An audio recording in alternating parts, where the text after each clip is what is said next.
So I wanted to talk today about a problem that I think only I see as a problem. If you're out there, let me know, okay? Because I feel that, this is going to be my most controversial topic so far. I don't think I'm going to get any support on this point. And so I'd like, if you feel me, you got to reach out. You got to let me know. Okay? But I just don't buy into the concept of exes. Okay? I told you it was going to be trouble. But come with me. I feel like it's a really popular idea that when the relationship is over, that person becomes a pariah. That person is evil. Like salted earth, that person is donezo. Now, obviously, let's kick off with the caveats, right? If your ex is a bad person, if you broke up because they were mean to you, because they did something that was like outside of the bounds of your relationship, if they broke your rules, your agreed upon rules, if they hurt you, if they abused you,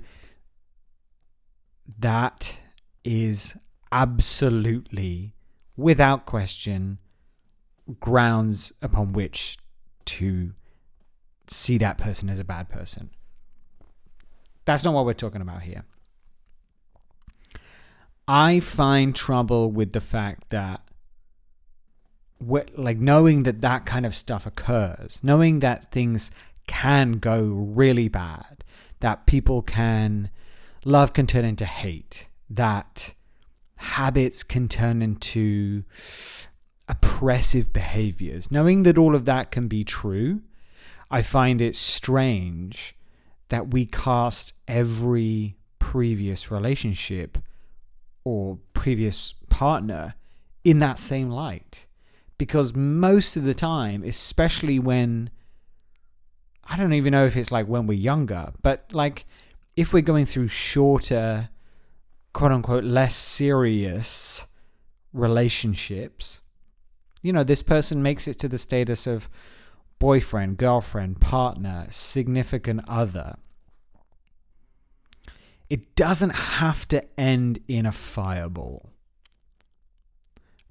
Especially if it doesn't, especially if they don't do something intensely and obviously negative, But I think there's a feeling that once something is over with someone, that person should be treated as never having existed, or nothing about them can possibly be good. And I find that fascinating. I find that disturbing. I find that certainly confusing.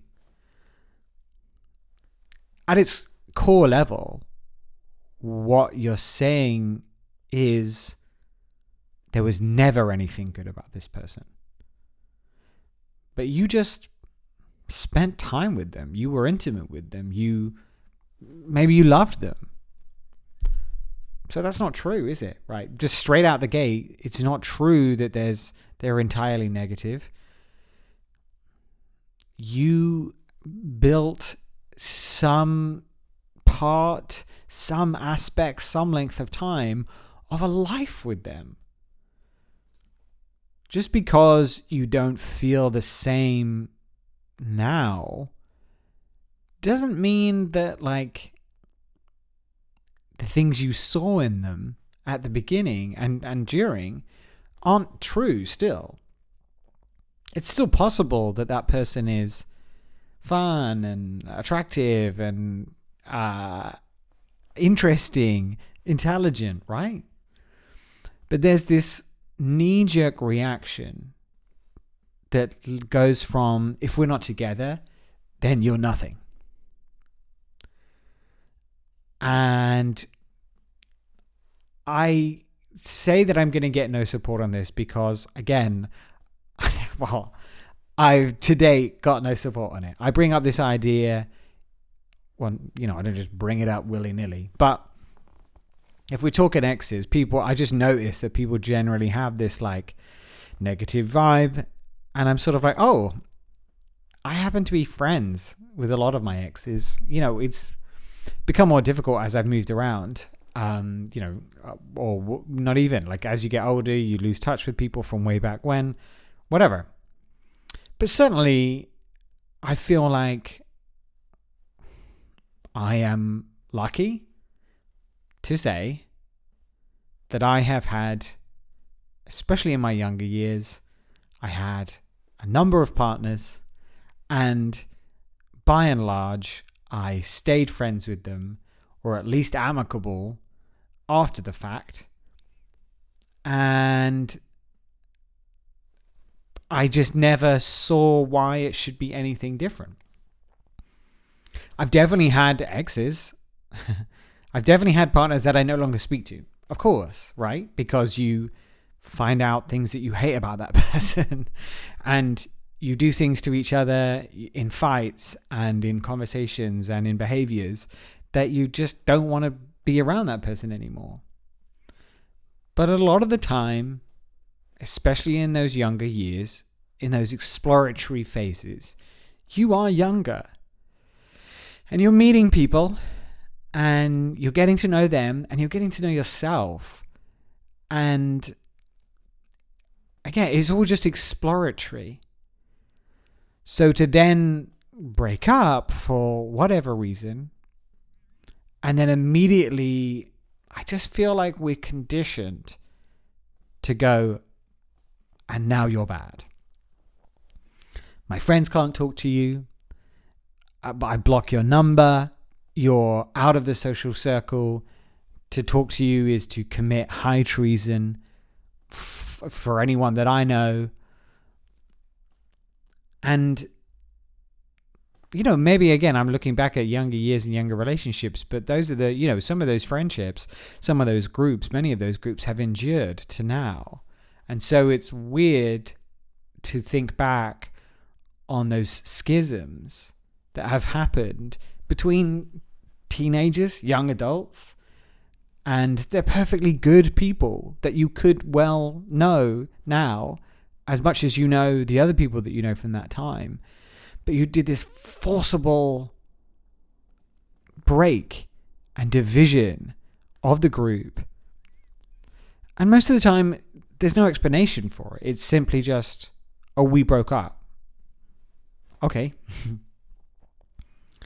I just don't know where that comes from and why we're all so predisposed to do that. Like, okay, we're no longer together as a young couple. We didn't make sense. We didn't fit together. So now everything's done between us and we can never cross paths ever again. And so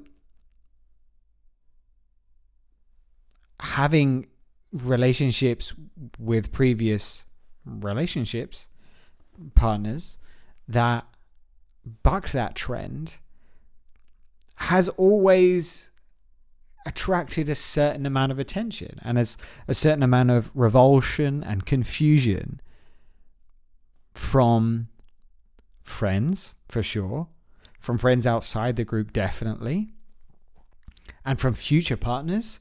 Holy hell. Like, the whole idea,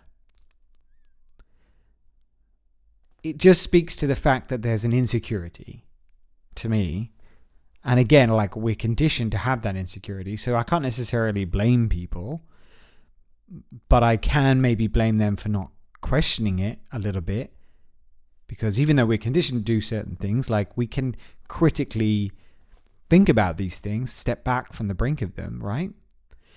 And when you're in a new relationship with someone and they are angry, mistrustful, aggressive even, about the fact that that you had an ex, that the notion that there was ever anyone in your life before them seems revolting to most people. And then the fact that they should be continuing in your life now, that is can be a deal breaker for people. Which again, I'm just so shocked by, because what is actually being said is, and I can forgive again, if you're early in a relationship, you don't know a lot about this person, right? So maybe you can't fully trust everything they do and know everything about them enough to feel secure in every aspect. But what you're saying, without question, is the only reason that this other person is in your life still, this ex of yours, is because you might get back together. You're saying your willpower is so little, so lacking, that there's no way that this person could be in your life without inevitably you two becoming entangled once more. And it's such a damning thing to suggest. Maybe you're saying that about yourself, right? Maybe that's what you're saying. Maybe you're saying, oh, I know if my ex was in my life, I would be totally powerless to tear off all my clothes every time they walked in the room, because the memory of us is so strong. But I say the exact opposite. If you had the willpower to end a relationship with someone, and it wasn't because they'd done something objectively bad, but because you weren't compatible, or because it wasn't working, or because you were going to be moving across the country and you didn't want to do long distance, and then by the time they came back, you know, your situation had changed, so it didn't make sense, whatever. If you have reason to break up, and it's not something obvious and acute, but maybe slow and drawn out and obtuse, and you have the willpower to say, I'm going to end this for our mutual benefit, for my benefit maybe, for somebody's benefit, I hope, then it's crazy to suggest that you don't have the willpower to not fall back into it. I mean, I realize the appeal of familiarity, but you've overcome the appeal of familiarity by exiting the relationship. You're saying, I choose the unknown. I choose to end what is certain because I believe that the unknown will be better for myself, for them, whoever. And so if you meet the next person in your life and they say, I don't believe that, I think the familiar and the known is so alluring to you. And again, like it's an insecure statement. You're saying, I don't believe I'm enough to keep you from that temptation. You know, that is a very strange social contract. Why do we trust each other so little? Isn't it more likely that at the beginning of the relationship we should be tempted by another different and newer person? Isn't the ex the least likely candidate to be got back together with? And if somebody gets back together with their ex, isn't it saying something? Doesn't it mean that maybe their business is not through? And obviously that's unfortunate for you as the new partner, but like in that scenario, would you rather know that you're messing with someone's unfinished business, right? Whereas if that new person that you're dating has the wherewithal to say, hey, by the way, my ex is kind of still in my life. The romantic part of our life together is over, but we're still good friends because we share the same interests and we have this in common, and we live in the same area, we work at the same job, and so we still hang out. But I know that it's over, and they know that it's over. Doesn't that make them the least likely candidate to ruin the new thing that you have going? I guess I just don't understand the conditioning, as I say, of like why we have to go into that with mistrust, with insecurity, with negativity, because I can appreciate those feelings, but they just don't seem to logically apply here. And again, maybe I'm just lucky that a decent number of people that I know, in a romantic sense, it hasn't worked out. We've been able to talk about it, and we've been able to stay friends. That definitely colors my experience, but I also think that the context hasn't changed. And when we were younger, people felt this way. And now I'm this age, people feel this way. And that's remained constant. But I've stayed friends with people and that's remained constant. So, it feels like we've actively bucked against the trend. And it's, it has never been the case that when someone's had a fear about me being a friend with an ex, it's never been the case that they've been right. Ever. And I would love to, again, I'd love to hear some examples of when that's the case. I just think it's a baseless fear that we have. And it's an unreasonable thing to do to another person. Someone that we shared so much with. Someone that we were so close to cut them out like that is a strange way to end things. And a strange way to write the next chapter. Because it's different, but you're still in life together. So, yes, at one point you were together, and now it's very different, but you're still in life together because you still know each other. Just because the relationship ended doesn't mean your history came to a conclusion. It's just the next chapter, and it happens to be a very different chapter. But it's not over.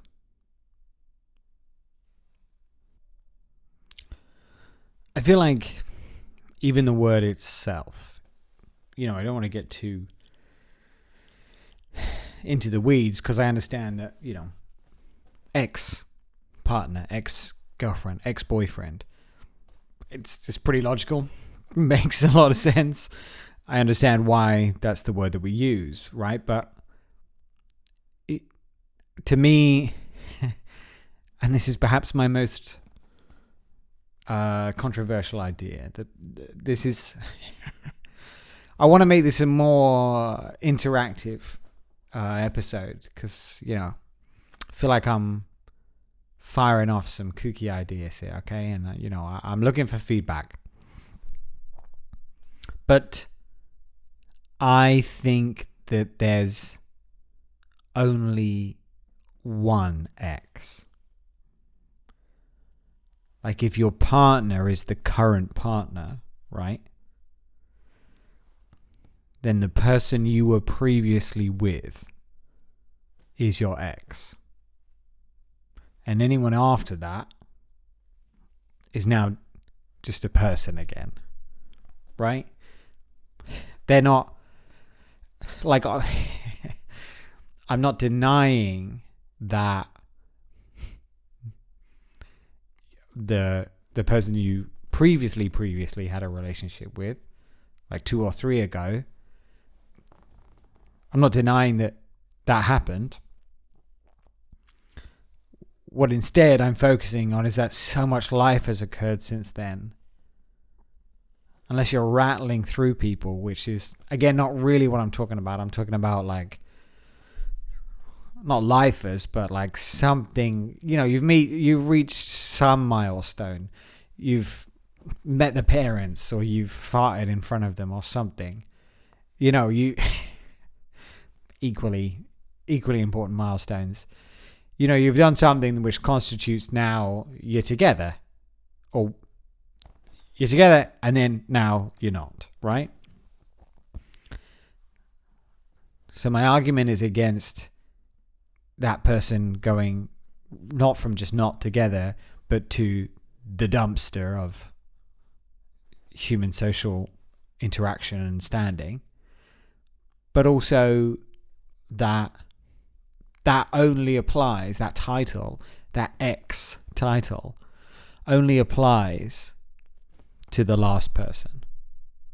The person before that has just rejoined the ranks of society. We used to be together, sure. We had a relationship, no problem. Oh, we dated. I get you.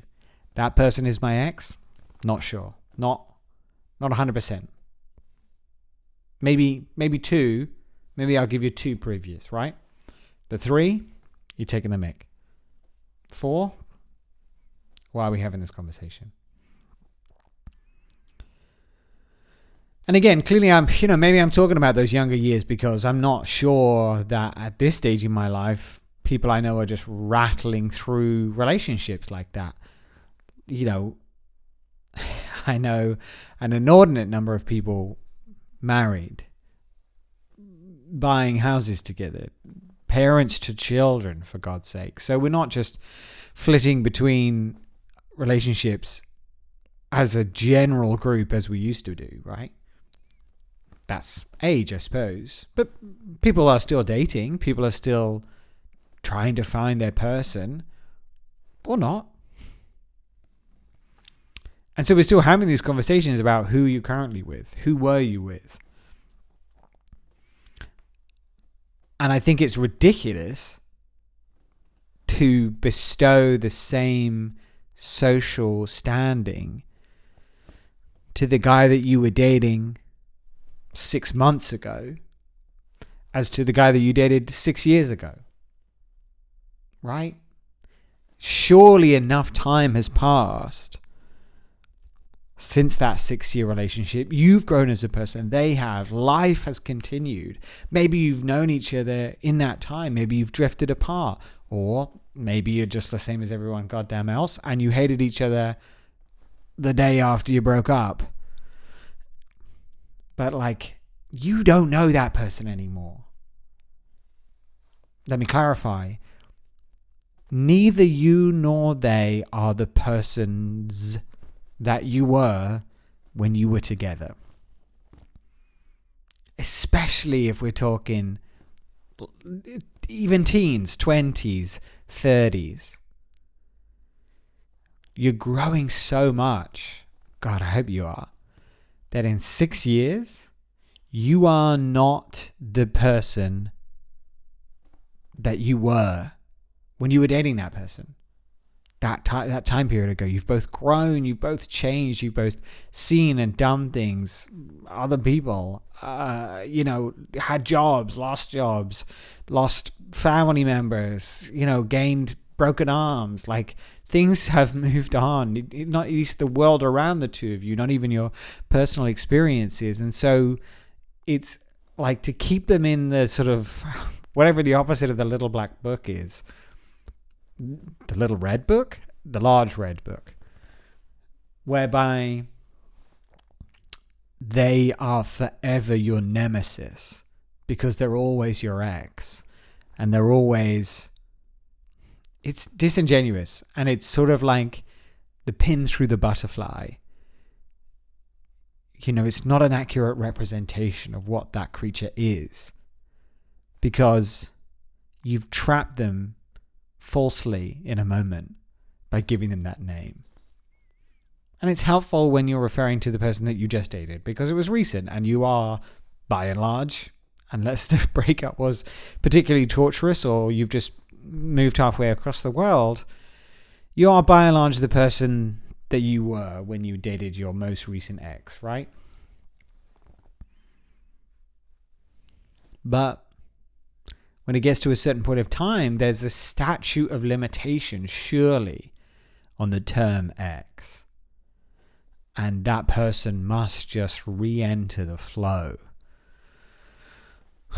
of the human population and regain their individuality. And I think that's where my failure to understand the hate comes from, is that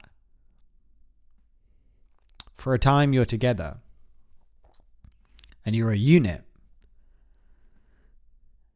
or at least you say the things and you do the words and act out the behaviors of two people who are operating as a single unit. And that's a relationship. Extremely compressed and compartmentalized. But when you break up, you become individuals again. And so by raging against that person artificially, by creating rules like no contact for you or anyone, by blocking them, by stopping to follow them on social, like, you're tethering yourself to that person. You're creating a relationship of its own kind, one based on negativity. And it sometimes takes more work than being in a relationship based on positivity and based on, mutual and reciprocated positivity and care. Because it's often more effort to maintain hate, and it's certainly heavier to carry.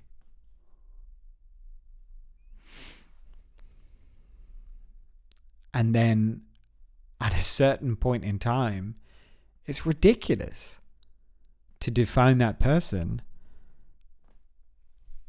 as a previous state of being in relation to you. Like, if we're just talking stats here, if you're together for 8 months, then 8 months after you break up, like, you're pushing the boundary of what's reasonable in my mind. Like, if you called them your partner for that time, then you get to call them your ex-partner for the same amount of time. And then they're just a person.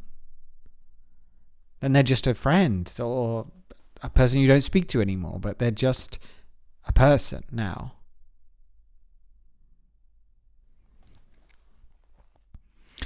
But it's weird because I also feel like there's another stage that now I'm at this stage in life I'm coming to terms with, which is when you reach a certain number of years, stages of life since you dated, and maybe you've stayed friends since, or maybe you've fallen out of contact. I'm finding I'm entering into a new stage of life where I'm like, it becomes more impactful to me that we dated once. I think about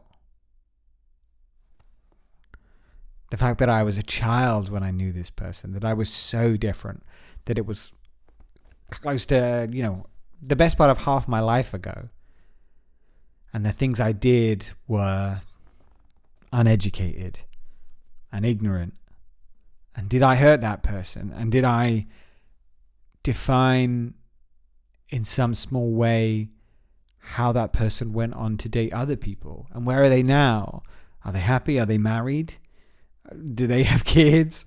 Are they still dating? Do they still think about our relationship back then when we were just learning what being in a relationship is? And do they think that was crazy?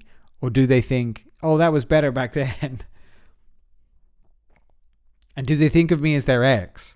Or do they, now that these memories of our relationship together have entered the just like the halls of memories that you have of your earlier life, what does it mean in that context?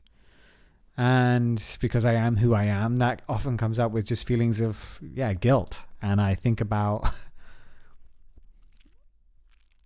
again, like, what dumb stuff did I say when I was younger? And how did I hurt this person when we used to have, little childish fights and not so childish fights? And what did it mean? And did I do anything? You think about some people and the things that they said to you a million years ago and how it hurt you. And I think about, did I ever do that to anyone?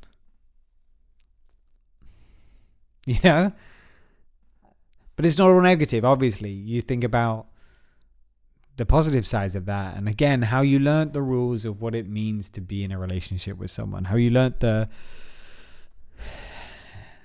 terms of engagement. And you taught each other.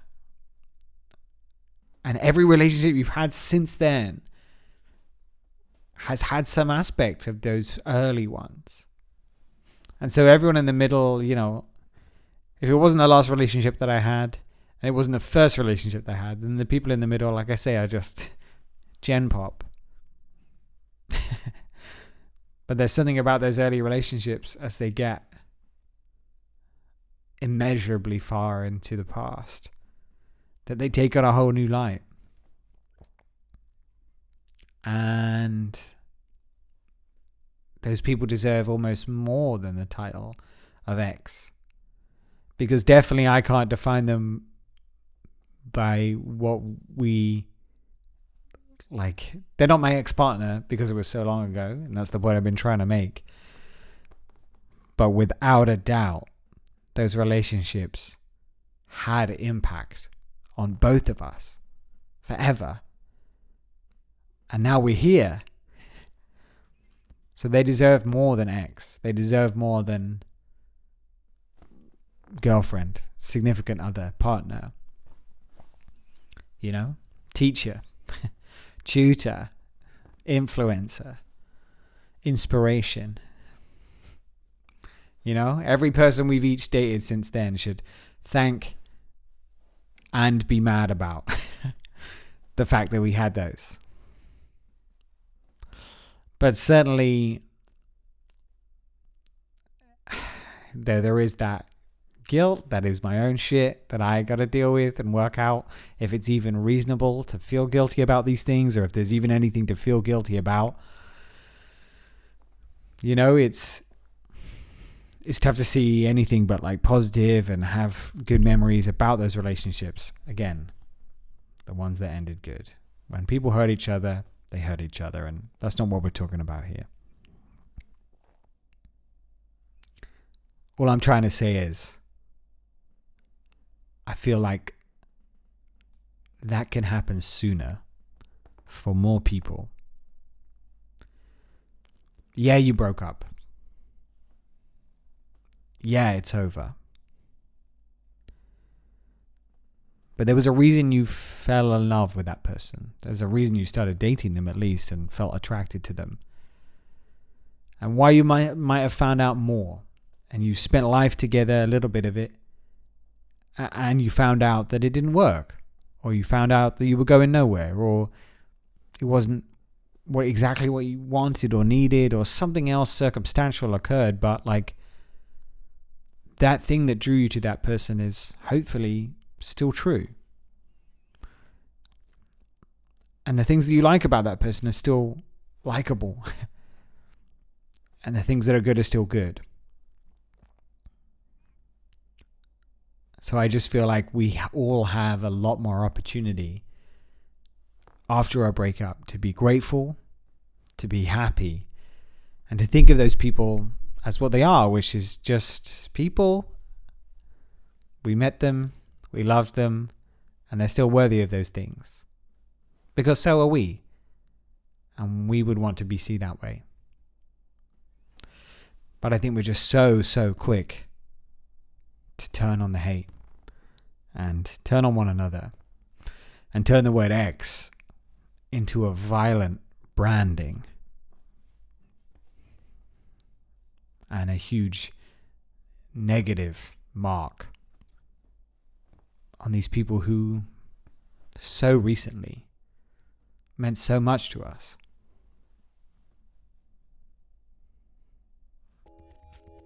And that's what I think the problem is.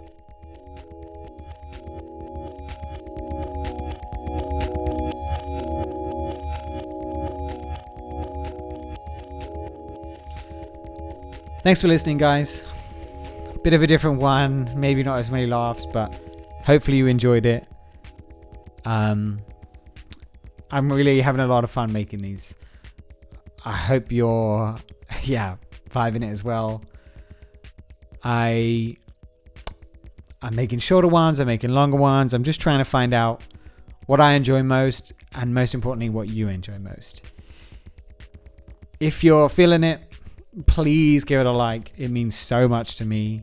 If this is what you do, then please give it a subscribe, because again, feels amazing, feels good. But maybe the most important thing you can do is just tell someone about it. Other than that, thank you for listening. Thank you for continuing to listen. And I'll be back next week.